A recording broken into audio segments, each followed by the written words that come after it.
Assalamualaikum warahmatullahi wabarakatuh. Sampai bertemu kembali di channel saya, Saiful Anam and Partner. Hari ini saya akan membahas tentang kedatangan US Army. Setelah kemudian kita mendengar banyaknya pemberitaan tentang datangnya TKA Cina ke Indonesia, kini kita tentu banyak dipublikasikan oleh adanya kedatangan US Army atau tentara Amerika. Bahkan menurut pemberitaan yang ada, terdapat ribuan tentara Amerika yang kemudian datang ke Indonesia untuk melakukan latihan bersama TNI, baik yang ada di Sumatera maupun yang ada di Kalimantan. Seperti yang kita ketahui bahwa latihan ini merupakan latihan terbesar antara TNI dengan US Army yang selama ini terjadi, yang kemudian ditempatkan di Indonesia. Seperti yang diberitakan di media bahwa latihan bersama Garuda Shield ke-15 tahun 2021 di Puslatpur TNI AD Batu Raja, Sumatera Selatan resmi dibuka. Latihan bersama terbesar sepanjang sejarah kerjasama militer Indonesia dan Amerika itu digelar selama 14 hari. Adapun menurut pemberitaan yang ada, yakni latihan ini melibatkan setidaknya 2.161 prajurit TNI AD dan 1.547 personel US Army. Apa dan bagaimana perspektif saya terhadap adanya latihan TNI dengan US Army ini? Baiklah, kita bahas melalui channel saya, melalui analisis pakar atau angkar. Yang pertama, tentu latihan ini harus diapresiasi. Tentu apabila dibandingkan dengan datangnya TKA Cina, maka tentu latihan US Army bersama TNI yang kemudian digelar baik di Sumatera maupun di Kalimantan merupakan suatu hal yang sangat positif yang kemudian harus didukung. Bahkan bagi saya ini merupakan suatu hal yang sangat positif yang kemudian dapat melunturkan anggapan publik, bahkan dapat mematahkan anggapan internasional di mana Indonesia lebih condong dalam hal hubungan kerjasamanya yang selama ini dihegemoni atau hanya banyak bekerjasama dengan pemerintah Cina. Dengan adanya latihan antara US Army dengan TNI, maka saya kira ini dapat melunturkan anggapan publik bahwa selama ini Indonesia hanya dekat dan mau bekerja sama hanya dengan pemerintah Cina. Yang kedua, kita harus melihat terhadap adanya kerjasama latihan ini, maka sebenarnya ini merupakan konsep siapa? Apakah konsep Jokowi atau konsep Luhut bin Sarpanjaitan, atau bahkan ini merupakan konsep dari Prabowo Subianto? Tentu hal ini harus dicatat oleh sejarah, karena saya kira latihan yang dilakukan oleh TNI dengan US Army ini merupakan sejarah baru bagi kerjasama yang sangat besar menurut saya antara pemerintah Indonesia dengan pemerintah Amerika. Tentu sekali lagi ini juga harus diapresiasi. Untuk itu publik perlu tahu ini sebenarnya konsep dari Menteri Pertahanan atau Menteri Kemaritiman atau bahkan merupakan konsep dari Presiden Jokowi. Yang ketiga, publik juga berharap bahwa adakah deal-deal tertentu antara pemerintah Indonesia dengan pemerintah Amerika terkait dengan adanya latihan bersama antara TNI dengan US Army. Tentu publik itu berharap agar kemudian terdapat penjelasan dari pemerintah apakah latihan yang dilaksanakan oleh TNI dengan pihak US Army itu adakah deal-deal tertentu atau kesepakatan-kesepakatan tertentu antara pemerintah Indonesia dengan pemerintah Amerika. Tentu publik harus mengetahui apakah deal-deal tersebut atau kesepakatan-kesepakatan tersebut itu justru menguntungkan atau bahkan justru merugikan bagi pihak pemerintah Indonesia. Tentu hal ini harus dijelaskan kepada publik.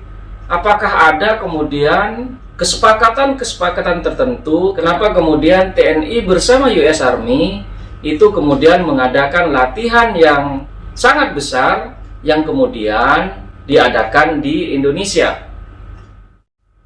Yang keempat, apakah kemudian dengan adanya latihan antara TNI dengan US Army ini merupakan salah satu bentuk gertakan kepada pemerintah Cina, yang kita tahu bahwa pemerintah Indonesia itu selama ini sangat dekat dan kemudian sangat diidentikan dengan pemerintah Cina, sehingga kemudian publik juga bertanya-tanya apakah latihan ini merupakan salah satu bentuk gertakan atau bahkan ancaman bagi pemerintah Cina, di mana kita tahu bahwa Amerika itu sangat bersitegang dengan pemerintah Cina, baik dalam hal perang dagang maupun persaingan ekonomi dan persaingan lainnya.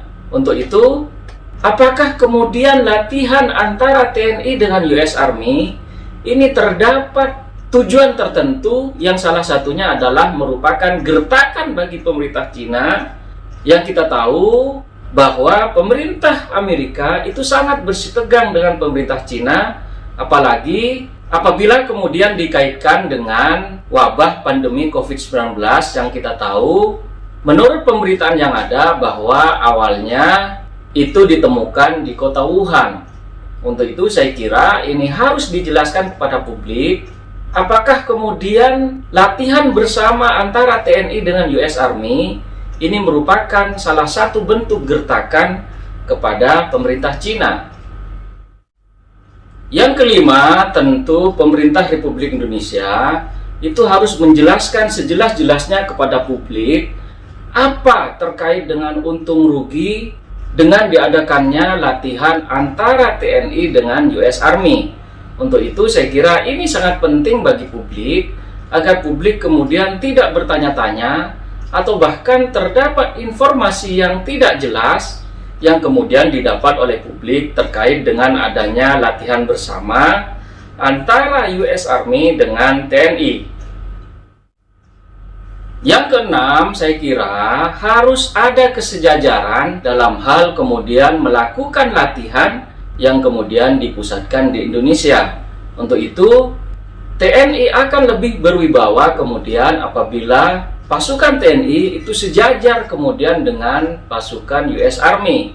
Meskipun misalnya dari segi persenjataan atau dari segi fasilitas itu kemudian misalnya lebih memadai persenjataan dan fasilitas dari US Army. Untuk itu saya kira perlu adanya kesejajaran antara TNI dengan pasukan US Army, sehingga kemudian pemerintah Indonesia itu dapat lebih berwibawa dalam hal melakukan kerjasama, utamanya dalam bidang pertahanan dengan pemerintah Amerika. Yang ketujuh, saya kira Indonesia itu jangan hanya kemudian dijadikan tempat latihan, tidak hanya oleh US Army, akan tetapi oleh negara-negara lainnya. Tentu hal ini harus menunjukkan kewibawaan pemerintah Indonesia, bahwa Indonesia tidak hanya dijadikan tempat untuk latihan bagi US Army maupun oleh tentara-tentara lainnya yang kemudian bekerja sama dengan pemerintah Indonesia. Yang kedelapan atau yang terakhir adalah publik menginginkan bahwa tidak hanya kemudian US Army yang kemudian mengadakan latihan di Indonesia, akan tetapi publik menginginkan bahwa TNI kemudian dapat juga melakukan latihan di Amerika, sehingga kemudian ada kesejajaran, ada timbal balik, ada koherensi antara latihan yang dilakukan oleh US Army dengan TNI AD. Untuk itu saya kira perlu kemudian diperhatikan atau kemudian diusulkan untuk kemudian agar tentara TNI itu kemudian dapat melakukan latihan dengan US Army atau dengan tentara-tentara negara lainnya, agar kemudian mereka dapat melakukan latihan di negara-negara yang ada di dunia. Tentu hal ini harus diupayakan baik oleh pemerintah Indonesia melalui Menteri Pertahanan, sehingga kemudian tentara-tentara Indonesia itu dapat sejajar dengan tentara negara-negara lainnya. Inilah 8 hal yang dapat saya sampaikan. Semoga apa yang saya sampaikan dapat bermanfaat bagi kita semua. Saya ucapkan terima kasih. Assalamualaikum warahmatullahi wabarakatuh.